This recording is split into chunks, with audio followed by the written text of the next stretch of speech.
Millions of Americans felt the need for speed this Memorial Day, giving Top Gun Maverick a record-breaking opening weekend at the box office. The movie earned $156 million at the North American box office in its first 4 days. It broke the record for the biggest Memorial Day opening ever, set in 2007 by Pirates of the Caribbean at World's End with $153 million. The Top Gun sequel is Tom Cruise's highest-grossing domestic debut in his 40-year career. Top Gun Maverick is distributed by Paramount Pictures, owned by Paramount Global, parent company of CBS.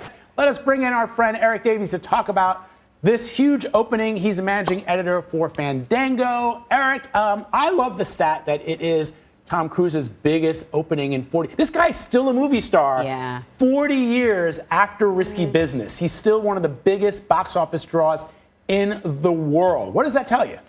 He's got street cred. Yeah, I mean, it's huge, you know, and this movie is his biggest domestic opening. It's also his biggest global opening, too. You know, it's the best reviews of Tom Cruise's career on Rotten Tomatoes, the best audience score of his career on Rotten Tomatoes. And so I think it goes to show you that Tom Cruise did a really good job in the last few years, sort of refashioning himself as like the true blue action movie star. And this is a guy that really literally puts his life on the line to do some of these stunts, not just in Top Gun Maverick, but in the Mission Impossible films, in American Made. And when you hear from Tom, you know, he talks about Top Gun coming together because of these other films, of things that he was able to accomplish on Mission movies, on American Made, on Oblivion, that he was able to then putting forth for Top Gun Maverick. So I credit Tom Cruise on kind of refashioning himself as the ultimate action star.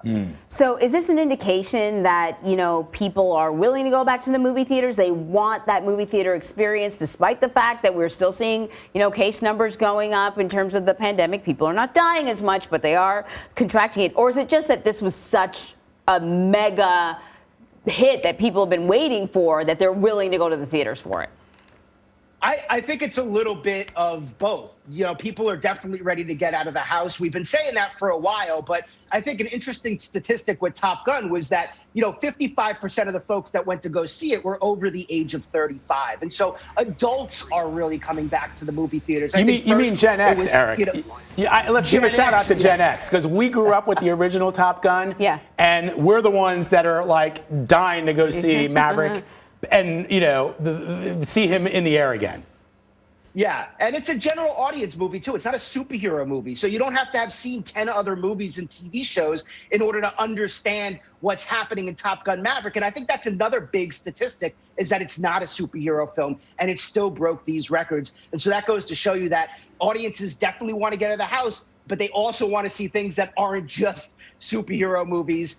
So the third biggest amount of ticket sales sold since the pandemic began with Top Gun Maverick. The other two were superhero movies, but Top Gun really showing its cred there. And, I will just say, I know we got to run, Erik, because time is out, but like I would just say that to that point that you're making, which is an important one, you know, I think that people like our age, Gen X, you don't want to see a remake of The Goonies. You don't want to see a remake of Red Dawn. You don't want to see a remake of War Games. These are just some of the movies. You want to see the continuation of that story. So show me The Goonies as adults now. Don't do a remake of The Goonies. Don't do a redux of Red Dawn, because this is just a continuation of Maverick's story, and I want to know about that. And realistic. You know, sometimes we see, like, you know, these sort of action heroes, they age like 40 years, but they're still doing the same thing they did when they were 20. And you're like, hello, Harrison Ford. You're stretching it a little bit. This is like a realistic continuation of the character. Like, he did it right. He's doing it right. We got to go, Erik, but this was great, man. Thank you so much for joining us. Take care, guys.